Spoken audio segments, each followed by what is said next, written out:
Thank you, Lydia, and thank you for everybody who's attending. And we thought since this is coming right after lunch, we'd begin in a little bit of a different way and have a little fun.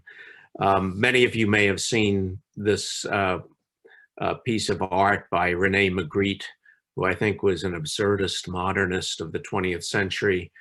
The caption says, "This is in French, this is not a pipe." And so it raises the question of what's a pipe, what is what. And we really think that's a key idea for our program, our presentation. If I can have the next slide. We're going to talk to you about the Peer Support Corps at UNC Chapel Hill and Carolina Peer Support Collaborative. But what's really important is this is not a program. This is a approach that we're taking to trying to promote a lot of different types of peer support and peer support programs across campus, and very much through the Carolina Peer Support Collaborative as being very much the action-oriented part of what we're doing. So we'll be explaining that as we go along. But the key concept here is that this is not a single peer support program. It's an approach to promoting a variety of peer support activities across campus. We can have the next slide. And I think we can skip that. And who we are. Peers for Progress is a program that has existed at UNC Chapel Hill and the Gilling School of Global Public Health for about 12 years now. And we have been fortunate to be able to promote peer support in a variety of different areas, including mental health around the world. And out of that history, we've developed the Peer Support Corps, and we'll tell you more about that development. And then from the Peer Support Corps, the Carolina Peer Support Collaborative, which includes participants from across campus. In terms of who we are, my name is Ed Fisher, and I'm a professor in health behavior in the Gilling School. Samantha Liu is our associate director for the Peer Support Corps. Patrick Tang is the program manager for the whole Peers for Progress program. Hannah Barker is a wonderful graduate research assistant who will also be presenting this afternoon.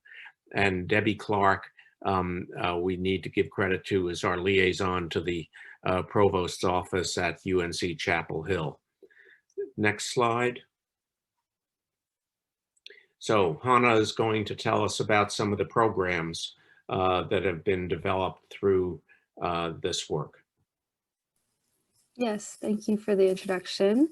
So although the Carolina Peer Support Collaborative itself is not a program, we wanted to provide some tangible examples of the kinds of peer support programs that have emerged at UNC in tandem with the collaborative. And after that, we'll zoom out and take a look at the internal and external processes that were able to guide us to this point. So our first example here is peer-to-peer, which was started by 3 UNC undergraduate students, Sage, Sonam, and Toby, featured on the right of this slide. And peer-to-peer offers virtual one-to-one support for students with the option for them to stay anonymous while seeking support. Students seeking support are able to choose a peer responder that they're most comfortable speaking with based off their shared interests, but there's no binding system between peer responders and respondees. Next. And next we have peer support in the School of Nursing at UNC Chapel Hill. This peer support structure encompasses almost everyone in the School of Nursing, including staff, students, and faculty, which is pretty incredible, who were all randomly assigned to pods with pod leaders. And pod leaders in this program receive peer support training by members of faculty leading the program planning. The program itself allows for emergent topic focused support groups, like groups for parents who want to connect around parenting topics during COVID-19 and other related groups. Next.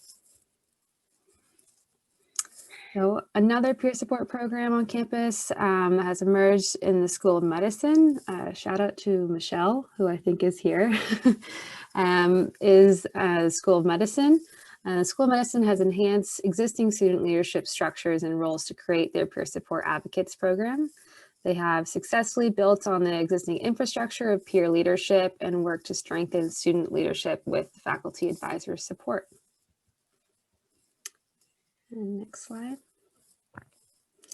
And our last programmatic example, UNC specifically, the Gilling School of Global Public Health has utilized a model of forming pods to create opportunities for small mutual support groups. These pods have been formed around shared interests, identities, or other traits. There's a wide variety of pods, including moms pods, pet owners pods, PhD student pods. And pod communications are done via a variety of digital platforms. Each pod has a designated leader who has had the opportunity to go through peer supporter training. Next slide. So now that we've had a chance to understand some of the variety of types of programs that exist, we'll introduce how they're all connected by the Carolina Peer Support Collaborative. Carolina Peer Support Collaborative, it's a bit of a mouthful, or CPSC, is a collaborative learning network that connects a variety of programs across campus, including the 4 we just mentioned. It houses over 60 representatives from 30 plus groups, units, or departments on campus. And overall, the collaborative works to connect these programs and efforts with each other across campus, while the Peer Support Core, which we had mentioned previously, facilitates peer support across campus. And in order to understand these distinctions a little bit better, we're going to briefly look at an overall timeline of how we got to where we are today. So starting in April of 2019, yeah, thank you. We can see that this all started with UNC's report of the Mental Health Task Force. This report, which we'll elaborate on as well in this presentation, really highlighted the use of peer support as an avenue to address campus mental health. And since that tipping off point, a lot of foundational work led to the formation of the collaborative last year in December of 2020, soon after the emergence of COVID-19. There we go, it's a little icon. And since summer 2020, the collaborative has continued to grow to where it is today, representing more than 30 groups or units on campus, like we mentioned. And next, I'll hand it off to Ed to start off understanding the steps on the timeline that contributed to where we are. Thanks, Hannah. So we want to start with the Mental Health Task Force back in academic year 18-19. And if I can, next. So the task force was a response to what we're all talking about at this conference, what really we've been talking about for the last 4 years at the behavioral health convenings, the data such as those indicated here, indicating remarkably high levels of distress among undergraduate as well as graduate students, not only at UNC, but American universities in general. If I can have the next. A really important perspective that the task force took was what we call a socio-ecological model. This is very popular in public health areas, and I'm sure many of you have seen models like this, if not just like this. And the idea is that the individual is within the interpersonal, within the organization, within policies and environment, and all of those levels of the ecological model influence each other. So individuals can influence organizations, but policies and environments and organizations influence individuals as well. And what was really distinctive about the Mental Health Task Force was that it took this model very seriously, so that, for example, a large part of the task force report addressed policies around student status, taking leaves, and things of that nature. Next slide. But the Mental Health Task Force also emphasized the importance of peer-to-peer support and non-crisis support and discussion as part of a comprehensive, if you will, socio-ecological approach to addressing mental health on campus. In the next slide. There's a fair amount, not a great amount, but a fair amount of evidence that peer support can be really helpful in universities in addressing mental health. A systematic review on general interventions among university students identified peer support as among those with the largest effect sizes. In Massachusetts, folks at McLean Hospital outside Boston and Worcester Tech have developed programs training students to help other students at a variety of universities around Massachusetts. In a project in the UK, a 6-session program for mild depression implemented across 8 different universities was led by students who'd had 2 days of training. And in addition to being well accepted by the students, it led to significant increases in well-being. So there's a fair amount of evidence to think that, hey, peer support can be a good strategy for addressing mental health in universities. Next slide. That evidence is really based on a whole mountain of evidence in psychology, human development, related areas, showing the fundamental role of social connections and support. I think this has gotten a lot of attention in the last year with COVID. We all have become more sensitized to how important our connections to other people are. But there's a lot of evidence that if people have someone they can talk to about personal matters, who cares about them, who can help them, that makes a big difference, including in the risk of death associated, the risk of death associated with lack of those resources is as substantial as cigarette smoking. So this work rests, as I say, on a vast amount of evidence on social support. Next slide. Peers for Progress, as I mentioned, has been around for about 12 years. And we have had the pleasure of working in a number of countries around the world on a number of different areas, including diabetes and mental health. Initially, we've sponsored 14 projects on 6 continents. A systematic review we published showed 83% of papers had positive effects. An important aspect of peer support is, as in the review cited here, that it seems to be especially effective in reaching those who are too often hardly reached by conventional interventions. And peer support also turns out to be cost effective in a lot of different studies. So there's a lot of evidence for peer support. Next slide. And the strategies that Peers for Progress has taken working internationally overlap a lot with the strategies we've taken in working at UNC. We recognized early on that the world was not looking for another US protocol to have imposed on them. Rather, we've emphasized local ownership and promoting improvements and sharing of peer support approaches around the world. We currently have over 1,500 international recipients of Tuesday Tips, which is a weekly email of interest to the field.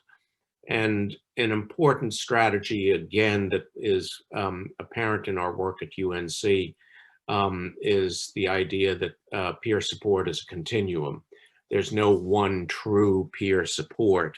So it ranges from everything from people volunteering a few hours a week, say in a hospice, to somebody working full-time on a clinical team with a degree in community health work or peer support or health coaching or the like. And what we've done to try to define peer support is identify key functions of peer support, and they're there in the graphic at the right. Being there, shared experience is sort of the base for everything else. Assistance in daily management, whether it's managing my diabetes or getting my homework done. Ongoing support, because the problems we're dealing with are usually ongoing, they're not time limited. Social and emotional support. People need help in coping with stressors, whether it's the stressors of diabetes or the stressors of being in isolation because of COVID.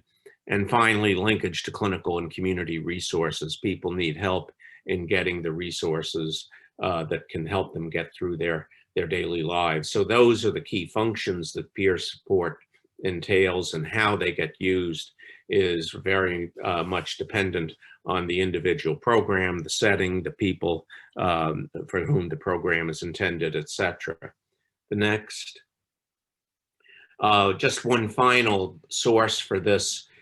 Before Peers for Progress, we had the opportunity to work with the Robert Wood Johnson Foundation on its diabetes initiative, which promoted diabetes management in 14 communities around the country. And incidentally, peer support turned out to be a really robust strategy in many of those communities. But the way we worked with the 14 communities was through what we called a collaborative learning network, whereby folks came together, shared ideas, identified issues they wanted to have sessions addressing, and that approach enabled everybody to improve their own programs in their own settings, in their own ways, but with sharing and developing a common knowledge base across the 14 programs. Next.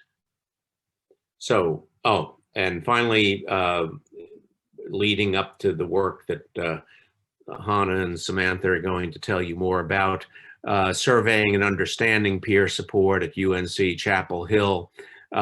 We began to look at this following the Mental Health Task Force report and following the admonition of the report to develop peer support. And last year we presented at the Behavioral Health Convening a report on the variety of peer support programs. And they include in the middle there formal university peer support programs, but also informal peer support programs, which reinforce the idea that we're really including a variety of approaches, not a single one size fits all. And I'm turning it over now to Hannah, who's going to talk about some more of the developments last spring during COVID. Great, thank you, Ed. So looking back at our timeline, we're now in March 2020. As everyone knows, this is the start of the COVID pandemic largely.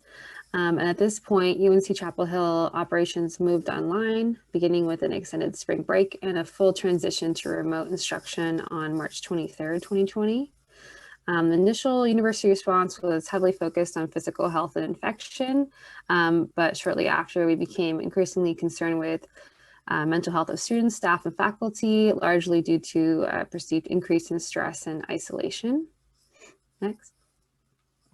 And building off this concern about mental health for our students, staff, and faculty, we began promoting peer support via pods. As mentioned, it's one of the programmatic examples early on in the presentation. Forming pods gave people an opportunity to connect online at the beginning of a very unfamiliar landscape. And these pods remain a form of connection to this day. Pods started off as groups largely associated with graduating cohorts or working groups, but they expanded to include pods based on personal interests or common identities. And promoting pods gave us an avenue to address mental health and socialization during a time of noticeable uncertainty. Next. At the same time as the promotion of peer support pods, we were synthesizing research conducted to understand the extent and purpose of peer support on UNC's campus and in the UNC system as a whole. So interviews were conducted all throughout the spring 2020 semester, some in person, some online after COVID. And they were synthesized into a report on peer support, which was finalized in July 2020. This report included qualitative responses from both UNC student groups and various UNC system wellness programs. And the report emphasized the need and desire for connection between students on campus and highlighted avenues where future efforts could be made to address where gaps in peer support exist at UNC Chapel Hill. Next.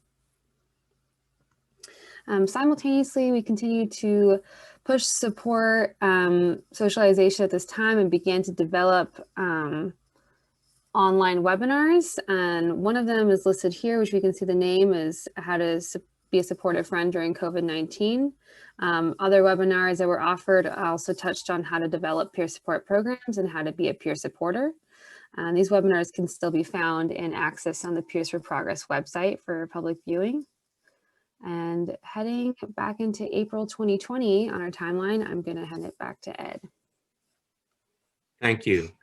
And so with the work that we began doing then, the pods, the webinars, etc., we were invited to present to a regular meeting that the provost was holding of deans and other university leaders in dealing with the crisis of COVID and moving off campus, etc. So we were invited to make a key presentation to them in April of last year, and that led to a fair amount of interest from a number of the people there in learning more about Peers for Progress or peer support and how they could have implemented in their schools and units. Next. Next. And so that led to the start of the Collaborative Learning Network. We responded to the interest of folks from that meeting and had a first meeting with 15 attendees representing 7 different units on campus. And those meetings now have continued bi-weekly ever since, and with them the growth of the Collaborative Learning Network. Next. The School of Nursing, as we mentioned earlier, began to develop a peer support program through the Collaborative Learning Network, and really set that as a model also for the rest of the network to use. Next.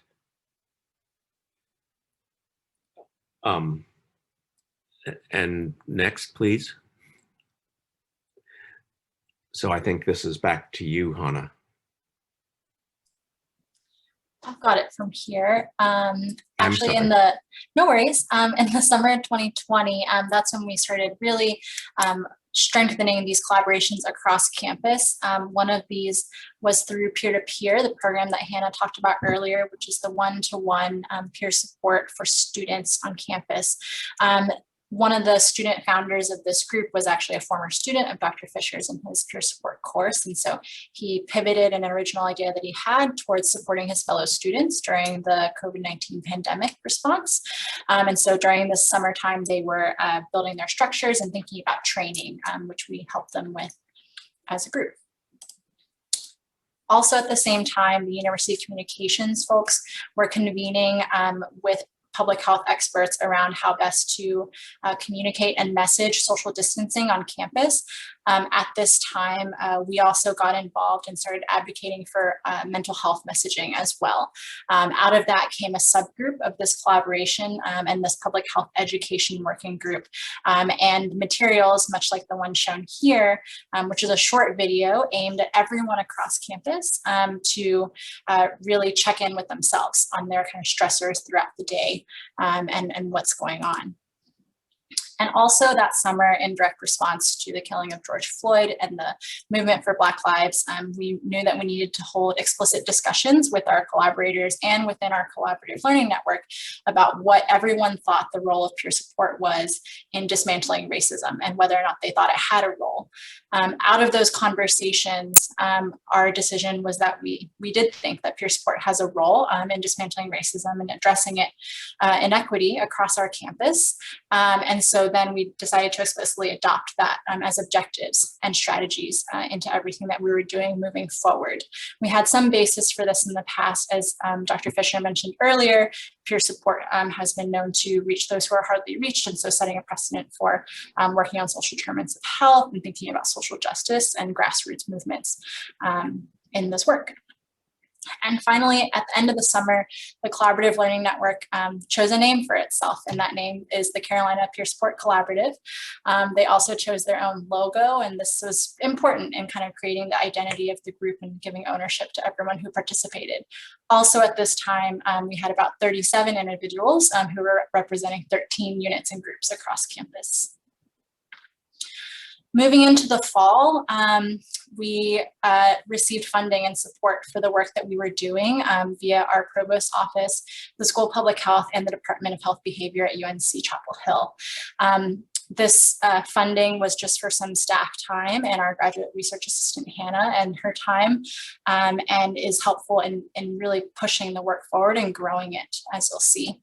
At the same time, the School of Medicine Peer Advocate Program that Hannah mentioned earlier was in development. At this time, they were thinking about their structure and how they could infuse the existing student leadership with peer support. And finally, we were continuing to put out resources and do whatever we could to reach everyone across campus through the work of the core, the collaborative, and our collaborations with university communications. In these resources, you'll see on the left side there, they're meant to be timely. So addressing the election, for example, and the stress that that might bring, as well as to think about and center the experiences of those who they would impact most. And finally, where we are now, the Carolina Peer Support Collaborative, we're happy to say, has grown to represent 31 groups and units across campus, and the individual representatives that are part of the collaborative have grown to 65 since last summer. The impacts to date of the collaborative's work are numerous. There are many resources, trainings put on, programs launched. But the collaborative itself has had an impact on the members of the collaborative. We spoke with some members of the collaborative a few months ago, and they expressed that having access to this committed group of people making change in different places brings in new ideas for them and helps pull in key themes over time. And so that speaks to this idea of pulling people out of their silos and their units to really cross-learn from each other. We were reflecting on facilitators and challenges to the collaborative that we thought we'd share with you all. Some key facilitators of this work so far has been broad campus and administrative support of the work, as well as their interest in peer support, and also their willingness to collaborate with each other, bringing both their expertise as well as learning from others within the group. Some key challenges that we're dealing with now in the short term include reaching non-academic staff groups. That is a priority for us, as well as navigating a large institution and the different culture within it. So when we start pulling people out of those different units and groups across campus, then we also are dealing with culture differences between those groups. And of course, limited resources, thinking about how effective can we be and what are the most impactful actions that we can take given the resources that we have. We were also thinking about useful reflections and tips to offer to you all if you think that a collaborative learning network is something you might want to try implementing at your institution. The first one is just don't be afraid to start small, even if it's just a handful of people. And as you're moving forward, follow the energy of those people. So be open to extending invitations to new people to grow your group, but also be flexible to the needs of those in the group. So there might be some timely events that you might need to pause and pivot towards, but continue moving forward as you're flexible with those pauses. Dr. Fisher mentioned this earlier as something we learned from the Peers for Progress work in the past, but also in this work, which is clarifying ownership by participants. So the programs that Hannah mentioned earlier are owned entirely by those schools, units, and groups, not necessarily by those in the collaborative or the core. However, people do come to the collaborative so that they can mutually cross-learn and share with each other. So they come and are not only seeking support and information, but they're also willing to share it with others. And of course, when we have our bi-weekly meetings, the objective is to make it interesting and relevant for people. So we're always trying to think of the different resources that people might be interested in, or answering questions and addressing topics that are coming up. up for different people within the collaborative. The ways that we articulate some of these strategies just in writing for you all are all the things that we've talked about, and our objectives as well. So our overarching objective is that no member of the UNC Chapel Hill community is without someone to turn to. So it speaks to that social support and connection piece. And that this is not a single program or intervention, that we want to promote a wide variety of peer support across campus for staff, students, and faculty. I mentioned the ownership piece being within departments and schools themselves. And then sometimes you might not need a new program. We might think about integrating peer support into existing channels and positions that are there already. I spoke to the explicit inclusion of peer support addressing racism and inequity, as well as COVID-19, and of course, facilitating this work across campus through the work of the Peer Support Collaborative. If you are visually minded, you can see all of this in this model here. So we've got our outcomes and objectives we want to reach, and we want to make sure that every individual has someone to turn to, and we want to do this by promoting varied peer support and mutual support across campus, by providing a number of different resources to people to do that. And that is work that is pushed forward by both the core and the collaborative groups. It's kind of a Venn diagram as far as who is in both groups, but both groups are pushing this work forward. Hannah articulated this earlier really well when she said that the peer support core facilitates a lot of this work, but the Carolina Peer Support Collaborative is the connecting group across campus to bring everyone together. And so we've walked you through this timeline, starting with the Mental Health Task Force report, which was published in 2019, as well as providing some background context, all the way to what we've grown to and reflected on at this point. And so moving forward, we do think that we want to continue to grow the collaborative and continue the work of the core. And we want to make sure that we're enhancing the expertise among the membership of the collaborative, and that we're providing a platform for them to share that expertise. We're also looking forward to a post-COVID world, which might seem a little wild still, but it's exciting. But we don't want to lose everything that we've learned in this last year. Everything we've learned about community and social support, about broad collaborative approaches to solving problems, we want to carry that forward beyond COVID. And we want to start thinking about the core and the collaborative as potential models in other organizations, communities, or institutions.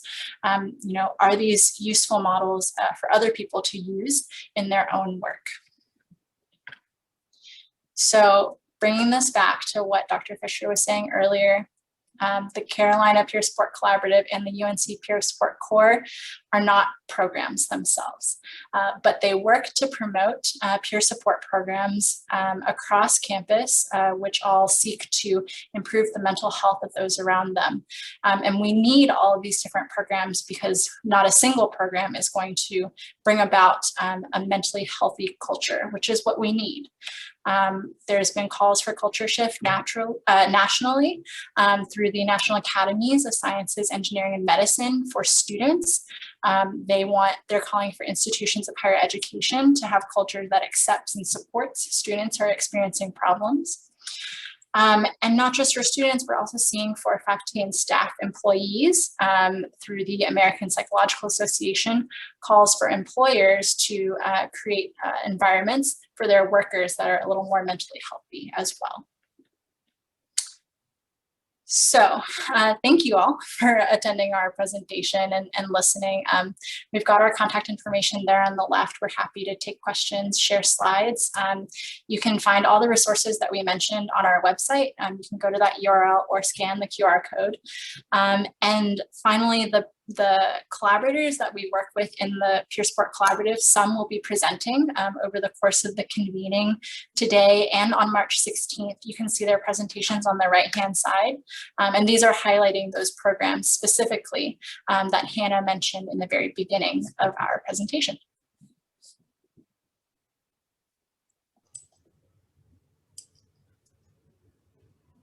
Any questions for the presenters?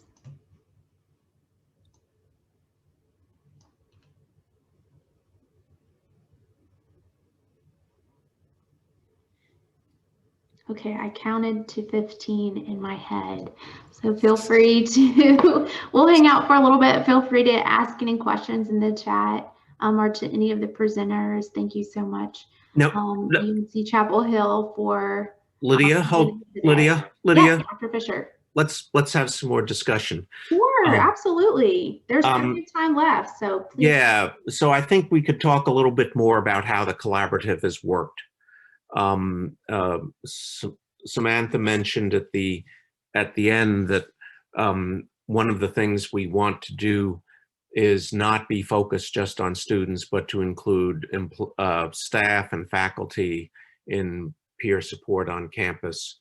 And the collaborative includes, for example, the employee forum at UNC Chapel Hill. And I'm wondering, Samantha, whether you might comment on some of the other members of the collaborative, so give people more of a sense of the flavor of what the collaborative is. Yeah, I'm happy to. So, and you mentioned really importantly, the employee forum is represented, as well as the faculty council is represented in our membership and groups and units.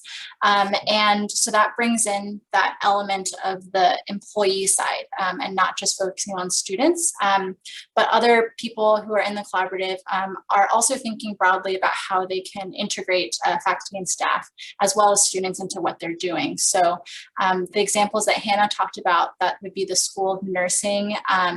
They integrated faculty and staff into their peer support pods that they created within the School of Nursing.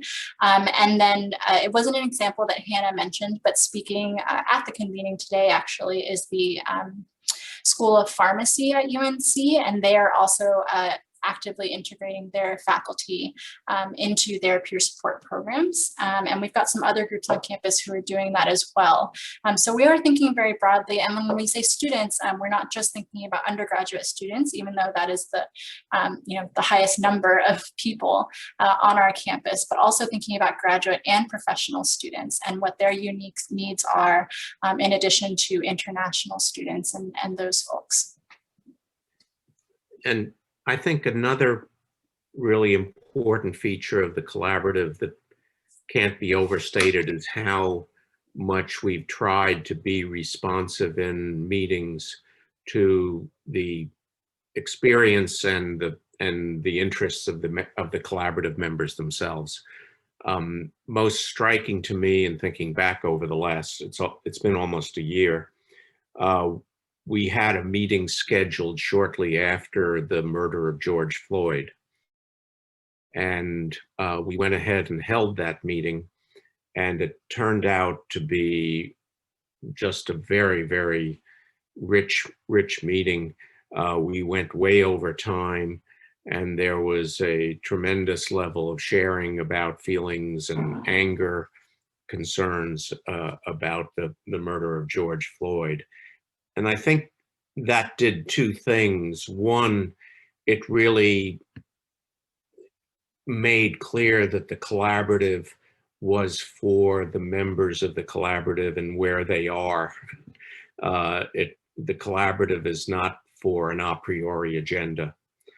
And it did another thing, which is an important theme that we mentioned but can't be overstressed, which is it really made clear that racism is part of our concern. We spent that entire meeting and a good deal of the following meeting talking about those issues. And, I'm not sure that we've addressed them as much as we should, but it's clear that the conversation about racism is part of the conversation of the collaborative. It's not a separate thing. I don't know whether Hannah or Samantha, you might want to expand on that.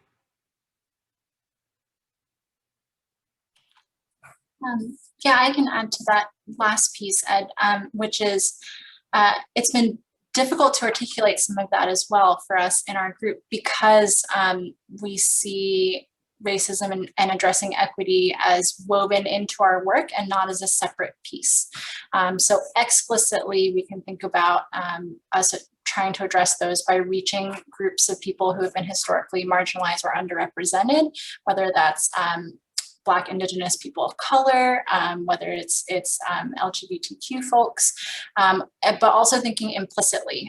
We are asking people to be connected to each other and just support each other, which is pulling us away from this very individualistic, I can do this myself culture that is very prevalent at UNC Chapel Hill, and probably in much of academia.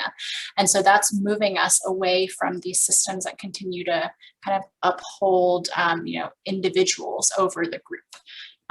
So those are some of the ways that we've been thinking about articulating that, some of that stuff in what we're doing. I think the that conversation that you refer to, you showed the slides about the national report saying that we need to have cultural change. I think that's really been an exciting part of our work in the last month or so, that we've had the opportunity to speak with a number of groups on campus and raise the issue of what we're calling a culture of mutuality. And people are responding very positively to that.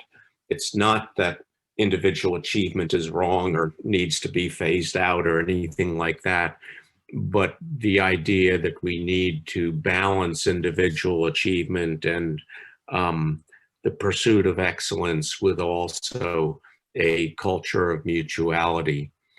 And one of the things that we've found helpful in thinking about that is the notion that mutuality is implicit in peer support. We went over very quickly the second slide at the start that had a quote from President Biden in his inaugural.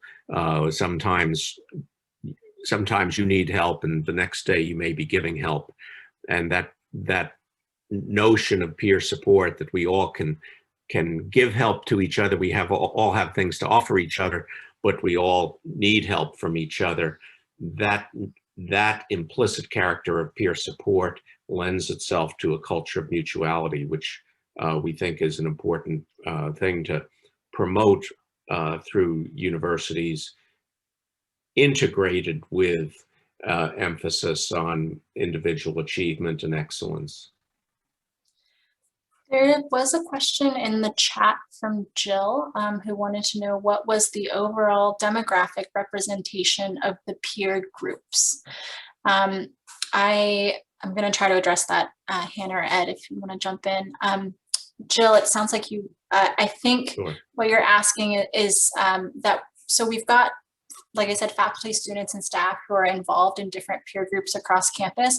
I can't give you specific number breakdowns just because those are owned by the programs who are, by the units and groups who are putting on those programs specifically. And it would vary from program to program. But I can tell you, in different programs, they are including all three of those different groups. There are some peer groups that are specifically targeted at certain demographics. So it might be a mom's pod, for example, or it might be the Black students support pod, or it might be the international faculty pod. So there are some specifics within each group. Does that answer your question? Okay, great. Thanks.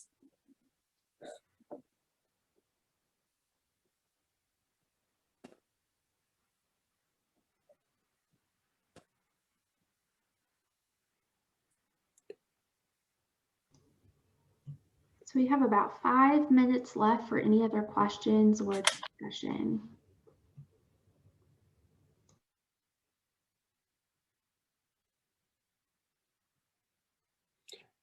I just want to encourage people that this kind of a collaborative learning network, if you can get it rolling, you will find it very, very rewarding and nourishing. I know that after every meeting, we feel just, got it, Lydia.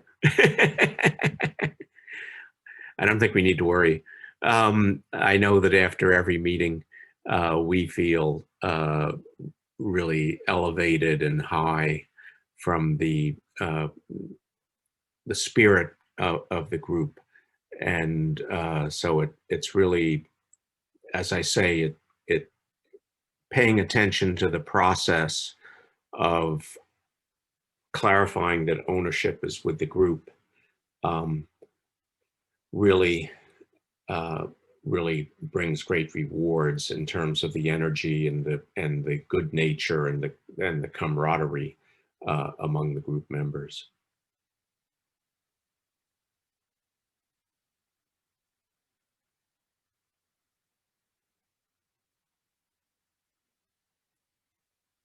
Samantha, I'll leave it to you to.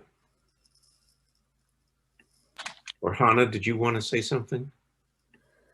I was going to echo your last point, saying that the collaborative meetings themselves and members have already started a process of creating an environment full of mutual exchange, breaking down some of the silos that exist on a really large campus with sort of distinct schools.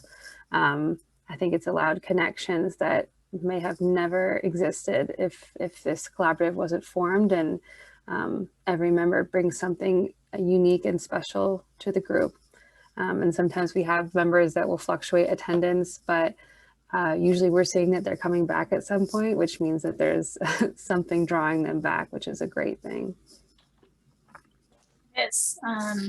I think someone described that as a parallel process. So the collaborative is promoting what we want to be seeing campus-wide, people coming together, supporting each other in their endeavors, and learning from each other, as well as seeking support from each other. So that's been exciting to see. So I think that's our last comment. We'll, Lydia, let you wrap this up. Thank you all for joining us today. I believe Lydia will be circulating slides, but you all saw our contact information. So if you have any other questions or comments, we'd love to hear them. And we encourage you to try this at your institution. Thank you, Samantha, Hannah, and Dr. Fisher for sharing today. That was a great presentation and just a good example of how important connection is, especially in the time and place that we are in right now. And like Samantha said, we are going to share the PowerPoint presentation. We're not exactly sure how we're going to do that yet, but it's in the works, and we will send a follow-up email to all the attendees with more information about that. So thank you all for joining today. We have a presentation at 2 p.m., so feel free to stay or check out one of the other presentations. And thank you all for joining. Thank you.